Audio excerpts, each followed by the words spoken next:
नमस्कार दोस्तों। एक समय की बात है, भगवान बुद्ध अपने शिष्यों को उपदेश दे रहे थे। तब उनके किसी शिष्य ने उनसे यह 3 सवाल किए। पहला, कौन किसके भाग्य का खाता है? दूसरा, संसार का सबसे बड़ा बलवान कौन है? तीसरा, जो अपनी बात से मुकर जाता है उसका अंत में क्या अंजाम होता है? गौतम बुद्ध कहते हैं, तुम्हारे यह तीनों ही प्रश्न बहुत ही महत्वपूर्ण है, क्योंकि इन तीनों प्रश्नों के उत्तर हर मनुष्य को जानना जरूरी होता है। इसलिए मैं तुमको यह कहानी सुनाता हूं। उस कहानी में तुमको तुम्हारे इन तीनों प्रश्नों के जवाब मिल जाएंगे। कृपया तुम कहानी को ध्यान लगाकर सुनना। एक जंगल में एक विशाल बरगद का पेड़ था।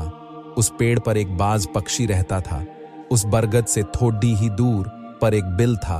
उस बिल में एक सर्प रहता था। फिर एक दिन जैसे ही सर्प दिल से बाहर निकलने लगा तो उस सर्प को वह बाज पक्षी देख रहा था।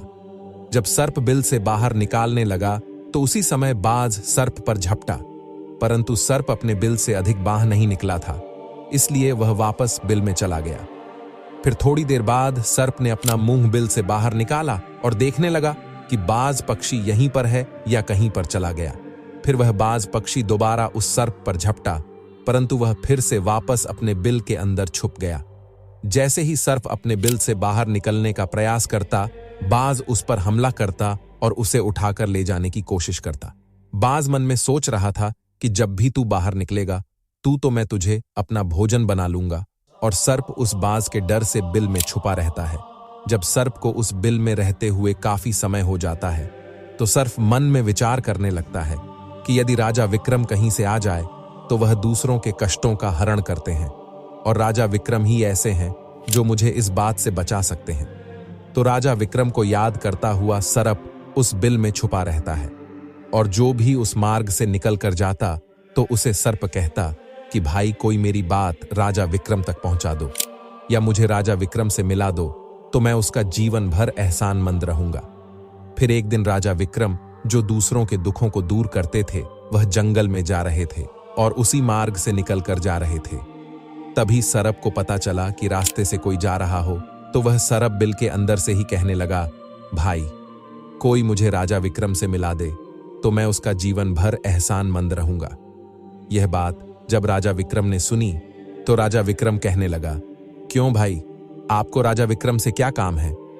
तो सर्प कहने लगा, देखो भाई, राजा विक्रम दूसरों के दुखों का हरण करते हैं और मैं बहुत दिनों से इसी बिल में पड़ा हुआ हूं, बहुत दुखी हूं। यदि मैं इस बिल से बाहर निकलता हूं तो इस वृक्ष पर एक बाज पक्षी का निवास है।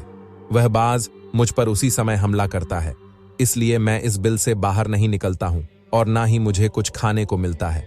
मैं ऐसे ही इस बिल में पड़ा हुआ हूं, ऐसे ही अपना जीवन व्यतीत कर रहा हूं।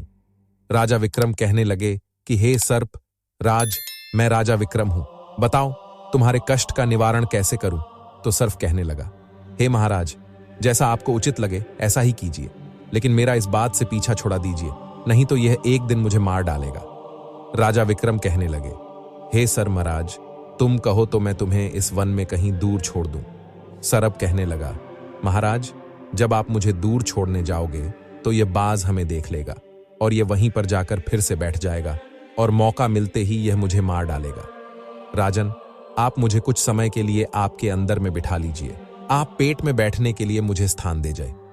जब इस बाज को पता नहीं चलेगा कि सर्प कहां गया और मैं तुम्हारे साथ इस वन से बहुत दूर चला जाऊंगा और आगे जाने के बाद मैं तुम्हारे पेट से बाहर आ जाऊंगा। राजा विक्रम कहने लगे, ठीक है सर्प, आज आप मेरे पेट में प्रवेश कर जाइए। राजा विक्रम अपना मुंह खोल देते हैं और वह सर्प राजा विक्रम के पेट में प्रवेश कर जाता है और राजा विक्रम के पेट में जाकर के बैठ जाता है। जब राजा विक्रम वन में आगे गए और आगे काफी दूर पहुंचने के बाद उस सर्प से कहने लगे कि हे नागराज, अब आप मेरे पेट से बाहर आ जाइए। अब यह सुनसान वन है, इसमें कोई बाज आपको परेशान नहीं करेगा। यह बात सुनकर नागराज कहने लगा कि नहीं महाराज, अब मैं आपके पेट से बाहर निकलने वाला नहीं हूं। राजा विक्रम ने कहा, क्यों भाई, आपने तो मुझसे यह वादा किया था कि आप मुझे आगे सुनसान वन में छोड़ देना, मैं आपके पेट से बाहर निकल जाऊंगा। अब क्या हुआ, सुनसान वन आ गया, अब आप बाहर निकलिए। सांप कहने लगा कि देखो महाराज, जैसा रहने का आनंद आपके पेट में है वैसा उस बिल में नहीं मिलता। अब मैं तुम्हारे पेट से कभी बाहर नहीं निकालूं। राजा विक्रम मन में सोचने लगे कि यह तो बड़ा ही दुष्ट सर्प है, अब मैं क्या करूं? और उसके जहर के प्रभाव से महाराज विक्रम का पूरे शरीर से कोट फूटने लगा।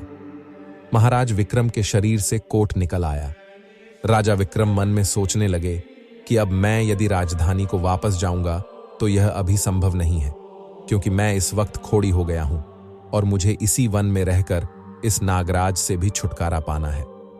यह सोचकर महाराज विक्रम एक पेड़ के झोपड़ी बनाकर सो जाते हैं। उनके शरीर से को टपकने लगा और बदबू आने लगी, जो कि सर्प का जहर था। सर्प कुंडली मारकर राज विक्रम के पेट में बैठा हुआ था। राजा विक्रम उस वन में पड़ी हुई एक कोढ़ी की हालत में है। अब इधर उन्हीं के समय एक प्रसिद्ध जनपद था। श्रावस्ती और श्रावस्ती नगरी के महाराजा थे। ताम्रध्वज महाराज। ताम्रध्वज के 3 पुत्रियां थीं और राजा ताम्रध्वज बड़ा अहंकारी और बड़ा ही अभिमानी राजा था। फिर एक दिन उसने अपनी 3 बेटियों से पूछा कि बताओ बेटियों, तुम किसके भाग्य का खाती हो? फिर उनमें से 2 बेटियां तो राजा के डर से कहती हैं कि पिताजी, हम तो आपके भाग्य का ही खाते हैं। परंतु उनमें से राजा की एक चित्ररेखा नामक बेटी थी। वह चित्ररेखा अपने पिता ताम्रध्वज कहती हैं कि नहीं पिताजी, मैं किसी के भाग्य का नहीं खाती हूं, मैं तो केवल अपने ही भाग्य का खाती हूं। उस बेटी की बात सुनकर राजा को बहुत क्रोध आया और राजा ने उसी समय नाई और ब्राह्मण को बुलाया और नाई और ब्राह्मण से कहने लगा कि इन दोनों बेटियों का रिश्ता तो आप किसी राजा के यहां करके आइए, और जो यह बड़ी वाली बेटी है, इसका रिश्ता किसी कूड़ी कलंक की या जिसके हाथ पैर नहीं हो उसके साथ करके आइए। फिर राजा का आदेश मिलते ही नाई और ब्राह्मण उन 3 बहनों का रिश्ता करने के लिए चल देते हैं। उन्होंने राजा की दोनों छोटी बेटियों का रिश्ता तो राजवंशों में कर दिया, परंतु तीसरी बेटी के लिए वर ढूंढते ढूंढते हुए उसी वंश से निकाल कर रहे थे जिस वन में राजा विक्रम अपनी झोपड़ी में कोढ़ी के रूप में पड़े हुए थे। उनके शरीर से कोढ़ बह रहा था। तो राजा विक्रम को देखकर नाई और ब्राह्मण आपस में कहने लगे कि इससे अच्छा तो कोई व्यक्ति हमें नहीं मिलेगा, इसलिए इसके साथ ही राजा की लड़की का संबंध करके चलते हैं। फिर राजा विक्रम के साथ नाई और ब्राह्मण ने राजा ताम्रध्वज की लड़की चित्ररेखा का विवाह तय कर दिया और राजा ने भी बहुत जल्दी ही चित्रलेखा को उस वन में ले जाकर कि वहीं उस खड़ी राजा विक्रम के साथ उसका विवाह संपन्न कर दिया। राजा विक्रम जैसे महापराक्रमी राजा समय की चपेट में आ गए और एक कड्ढी का जीवन गुजार कर रहे थे। वह लड़की बड़ी भी पतिव्रता थी। वह अपने पति राजा विक्रम की सेवा करती थी और वह दोनों छोटी बहनें जो थीं, वह बड़े बड़े राजाओं के घर में गई तो वह तो आराम की जिंदगी जी रही थी, लेकिन चित्रलेखा राजा विक्रम के साथ दुखी जीवन काट रही थी। कहते हैं, जो अपने नियम और सिद्धांतों पर रहता है और जो धर्म का पालन करता है, ईश्वर हमेशा उसे सुखी रखना ही पसंद करता है। भगवान उसे हमेशा आनंद प्रदान करता है। इसलिए जब उस झोपड़ी में रहते रहते चित्ररेखा को राजा विक्रम के साथ बहुत दिन बीत जाता, तो उस झोपड़ी के पास एक पीपल का वृक्ष था और उस वृक्ष के नीचे एक दूसरा सर्प का बिल था। तो एक दिन विक्रम सो रहे थे और रात्रि का समय था और चित्रलेखा महाराज विक्रम की सेवा कर रही थी। उसी समय उस बिल से एक सर्प बाहर निकलता है और बाहर निकलकर जो राजा विक्रम के पेट में सर्प था, उस सर्प से कहने लगता है, अरे दुष्ट, अपने वचन से मुकर गया। तूने तो महाराज विक्रम से कहा था कि मैं दूर वन में जाकर तुम्हारे पीठ से बाहर निकल जाऊंगा, और तो ऐसे परोपकारी राजा के पीठ में झांक करके बैठ गया। तुम्हारे जहर के कारण राजा के पूरे शरीर से कोट निकाल आया। अरे, तुझे शर्म नहीं आई कि तूने कितना गलत काम किया है? क्योंकि इतने समय में राजा विक्रम न जाने कितने ही जीवों का दुख दूर करते, वह सिर्फ आगे कहता है। यदि कोई सुन रहा हो तो मैं तेरे मरने का उपाय बताता हूं।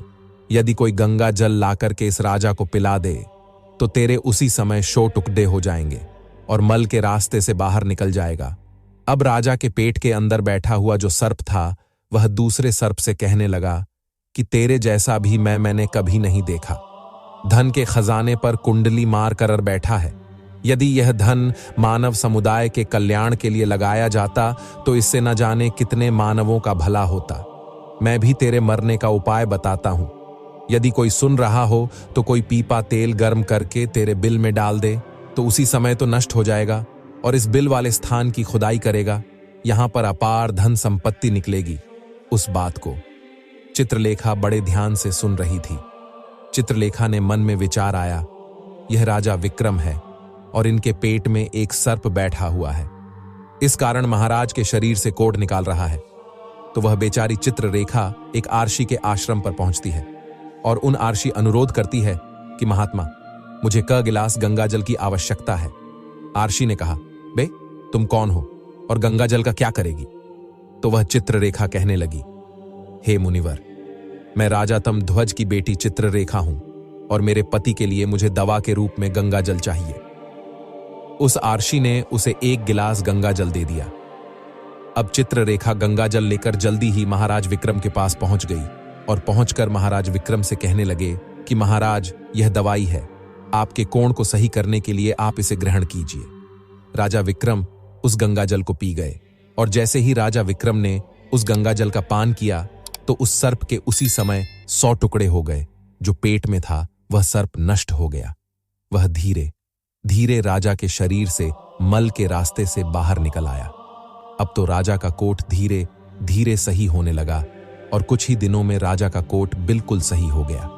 राजा का पूरा उपचार हो गया। राजा पहले की तरह स्वस्थ हो गए। अब राजा विक्रम से चित्ररेखा कहने लगी, हे महाराज, मैं एक स्त्री हूं, इस शहर में नहीं जा सकती हूं। आप शहर में जाइए और एक पीपा तेल का लेकर आ जा। राजा विक्रम कहने लगे कि चित्ररेखा, उस तेल का तुम क्या करोगी? चित्ररेखा ने कहा, महाराज, आप पहले तेल का पीपा लेकर आइए, फिर मैं आपको बताऊंगी। फिर चित्ररेखा की बात सुनकर राजा विक्रम बाजार में जाते हैं और वहां से एक पीपा तेल का लेकर आते हैं। फिर चित्ररेखा वहां आग जलाती है और उस आग पर उस तेल को गर्म करती है और गर्म करके उस सर्प के बिल खाली कर देती है। जैसे ही उस बिल में वह गर्म तेल डाला गया तो सर्प की मृत्यु हो गई। राजा विक्रम से चित्ररेखा कहने लगी कि महाराज, स्थान को खोद दीजिए। फिर राजा विक्रम ने जब उस स्थान की खुदाई की तो वहां से अपार धन संपत्ति निकाली। चित्ररेखा कहने लगी, महाराज देखिए, मैं जानती हूं कि आप जय नरेश राजा विक्रम हैं, परंतु मेरे पिता ने मेरा अपमान किया है और मुझे एक कढ़ाई को दिया था, परंतु मैं मेरे भाग्य का खाती हूं, इसलिए इसी स्थान पर मेरे पिता का महल है, उससे अच्छा महल बनना चाहिए। राजा विक्रम कहने लगी, चित्ररेखा, तुम कैसी बातें कर रही हो? हम नरेश हैं, भला यहां पर महल क्यों बनाएंगे? आप उज्जैन नगरी को चलिए। परंतु राजा विक्रम के कहने पर भी चित्ररेखा नहीं मानी। फिर राजा विक्रम ने उस वन एक शानदार महल का निर्माण करवाया। इस संसार में सबसे बलवान समय होता है और कोई बलवान नहीं होता है। जिसका समय अच्छा है वह आगे बढ़ता रहता है और जिसका समय खराब हो जाता है, जिसका समय विपरीत होता है, वह पतन की ओर अग्रसर हो जाता है। राजा ताम्रध्वज पर एक दूसरा राजा आक्रमण कर देता है और उस आक्रमण में तमध्वज पराजित हो जाता है और राज अपने परिवार हित प्राण बचाने के लिए उसी वन में पहुंच जाता है। जब वन में राजा भूखा प्यासा भटक रहा था, फटे हुए वस्त्र और भूख से पीड़ित और प्यास से राजा का गला सूखा जा रहा था, तो राजा घूमते घूमते उस चित्ररेखा और राजा विक्रम के महल के नजदीक से गुजरता है। तो चित्ररेखा अपने पिताजी को पहचान जाती है। चित्ररेखा ने अपने एक सेवक को भेजा और सेवक भेजकर महाराज ताम्रध्वज, जो कि एक फटी हुई हाल में थे, उनके पास वस्त्र नहीं थे, उन्हें बुलवाया। ताम्रध्वज ने सोचा कि यह न जाने कौन है और हमें क्यों बुला रही है। जब राजा ताम्रध्वज उस लड़की के पास पहुंचे तो लड़की को पहचान लिया। चित्ररेखा ताम्रध्वज से कहने लगी कि पिताजी, मैं वही चित्ररेखा हूं और मैं आपसे यह कहती थी कि मैं मेरे भाग्य का खाती हूं। देखिए, मैं मेरे ही भाग्य का खाती हूं, आपके भाग्य का नहीं खाती हूं। आपने ने मुझे एक कुड्ढी को दिया था, परंतु मेरे भाग्य में तो एक सम्राट लिखा था। देखिए पिताजी, मैं उज्जैन नरेश राजा विक्रम की पत्नी हूं। राजा ताम्रध्वज मन में विचार करता है और अपनी उस लड़की से अपने अपराध के लिए क्षमा मांगता है। इस संसार में सबसे बड़ा बलवान समय है और हर कोई व्यक्ति किसी दूसरे के भाग्य का नहीं खाता है। हर कोई यह सोचता है कि यह मेरे भाग्य का खा रहा है। नहीं, कोई किसी के भाग्य का नहीं खाता है। जो कोई खाता है वह अपने भाग्य का ही खाता है। हर दाने दाने पर खाने वाले का नाम होता है। आप यह ना सोचे कि हम किसी को खिला रहे हैं आप किसी को खिलाने वाले कौन होते हैं? इस संसार को खिलाने वाला तो एक ही है, और वह है भगवान शिव शंकर, जो अपनी बात से मुकर जाता है। उसका अंत वही होता है जो राजा विक्रम के पेट बैठे हुए उस सर्प का हुआ था। अंततः वह विनाश को प्राप्त होता है। हमेशा सत्य की ही जीत होती है और अधर्मी, अत्याचारी और पापियों का अंत होता है। इस तरीके से राजा विक्रम और उसकी पत्नी चित्ररेखा ने राजा ताम्र दो का बड़ा स्वागत किया। वह राजा विक्रम महाराज ताम्रध्वज को अपने साथ उज्जैन ले आए और में राजा विक्रम ने अपनी सेना राजा तरदूज के साथ भेजी, और जिस राजा ने तमरदज को पराजित किया था उससे अपना राज्य वापस पा लिया। जिसकी किस्मत अच्छी होती है, जिसके कर्म अच्छे होते हैं, उसे ईश्वर कहीं ना कहीं से देता है। हम और तुम तो अपने परिवार का पालन करने में भी हिचक जाते हैं, लेकिन इस संसार का पालन करने वाले को देखिए, वह पूरे संसार का हर जीव जंतुओं का ध्यान रखता है।